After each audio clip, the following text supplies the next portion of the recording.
Hello everybody, Matthew Lewis here, CanadianRenegade.com, and today I'm going to do a video on the framing of the tiny house.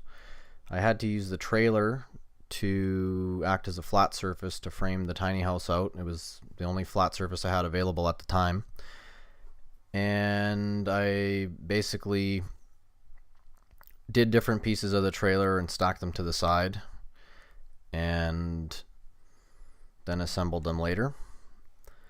I screwed together the wall pieces with a corded drill and deck screws. I later found out that that probably wasn't the best option. It probably would have been better to get a nail gun, either rent one or buy one, and use framing nails. And I found out that that had to do with the shear strength of the nails being higher than that of screws. That said, I don't think it's a major problem, and I have a little story later that I'll tell to explain why I don't think it's a huge deal. So here in this picture you can see the header board above the window, and what that does is it displaces this piece actually isn't complete. There'll be another piece or two up here, so just so if anyone's wondering why that doesn't make a lot of sense. Anyways, these pieces will be in, and then this header board here basically displaces the energy down these side pieces so that the weight that's on the wall up there won't crush the window. So that's what the purpose of those header boards. Here's another piece laid out. There's the door, two small windows. This is one of the larger side pieces on the high side of the house. It has a shed roof, so it has a slight slope from one side to the other. Here's the same piece with another view with the door there. I did a small header above the door and above these windows as well.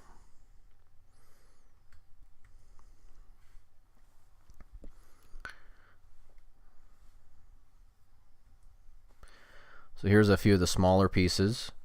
This one is upside down. This is actually the one that was laying on the trailer. You can see that those pieces that I was telling you about are in right here. And I think I had basically, there was 3 small pieces on the one side, 2 on the ends, and 2 large pieces on the front high side. And I cut this angle here. This is going to be for one of the end pieces of the wall, because you can see the slight angle there. Okay, so here we have 2 sections up and braced. Here's the third being brought in with my father and I. We're just bunting it up here. You can see right here we have a piece of wood temporarily screwed in to keep things from sliding off the trailer. You'll see that again in a minute. So this is what I was talking about here. We put these in so as we lifted it, it wouldn't slide off the trailer.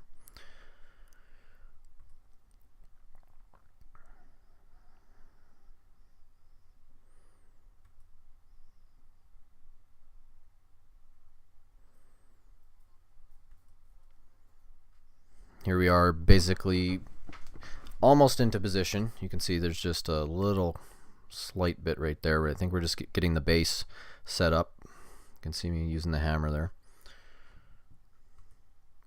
And once we had it into position, I screwed it into the trailer deck and into the other pieces as well, and then braced everything. So here's another smaller section. This one we didn't really have to go to the same lengths as the other one because it was a lot lighter. We were able to just lift it up. And here it is, more or less complete. We have a fair number of braces here. We were a lot more worried about it leaning side to side the skinny ways of the trailer, and we didn't actually put enough bracing this direction. So that's something to remember, is to make sure that you brace in all directions. We ended up having to correct that issue later on. So you can barely see right here, but there's a chalk line right here. And what we did was we strung the chalk line diagonally across the trailer, both directions, and then measured the difference to see how close we were square.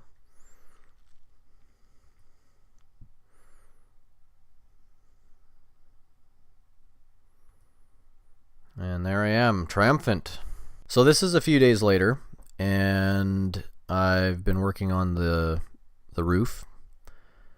You can see there are a few hurricane ties down here, but I haven't gotten further down all the way. And I'm sure, you know, job site safety would approve of this use of a ladder here. It's perfectly safe. Also have it up on, these are cedar 4x4s, and these are the floor for the lofts. So I had time to put those in. And up here you can see I have some insulation, pink insulation foam board.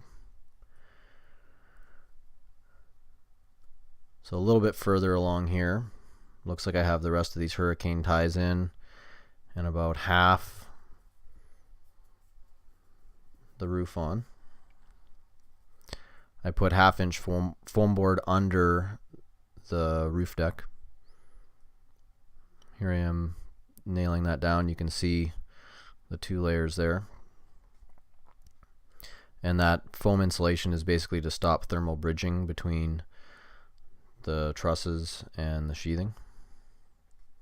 As we were building this, we had to tarp as we went along in order to prevent water from getting onto the trailer deck, which was not waterproof.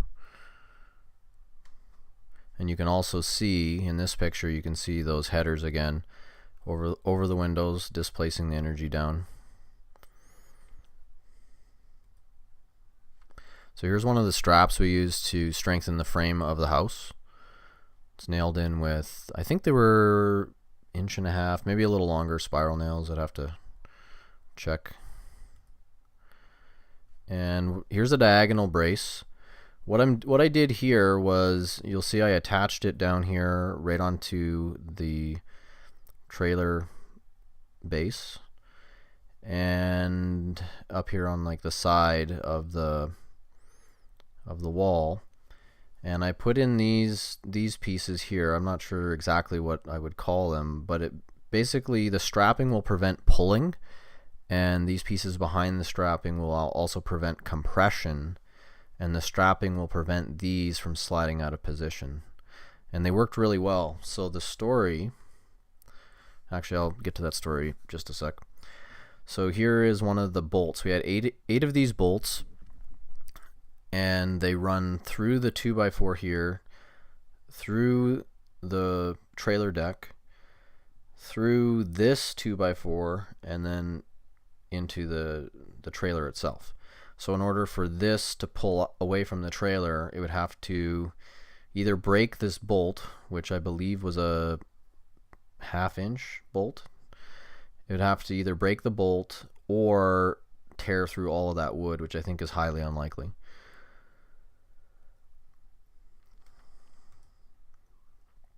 Here's a farther shot of the same spot on the trailer. And here's another picture of these corner braces, and another, you can see the bolt going all the way through here right into the trailer.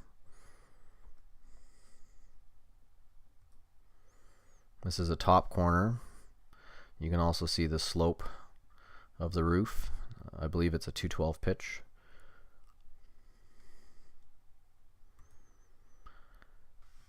So getting back to that story, basically when I was putting the roof on the trailer, I didn't have proper bracing this way, temporary bracing this way along the walls, and the walls shifted out at the top a couple of inches. I can't remember exactly why, but I noticed it, or I put a level up for something else and noticed that the walls were out. And so originally we tried to pull it back. I think I had maybe 2 or 3 of these braces on by that time. I didn't have them all on. So there's one in each corner in all directions. I think that ends up being 16 in total. And I think, like I said, I only had 3 or 4 of these in, and so we tried to suck the wall back into square with a come along. We attached it up here in the corner, and we went all the way down and attached it to the trailer down at this end. And without removing the braces, of course, we tried to suck it back, and that didn't work at all. These corner posts, which is actually 2 or 3 2x4s, it actually bent at the top several inches. We thought it was going to snap, and at that point I realized I had to remove the bracing.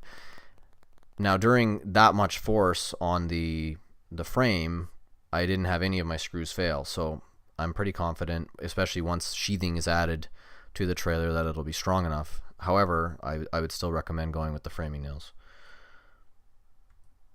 And this is the last slide, so that's it for this. And the next video, I think, is actually filmed live. So catch you later.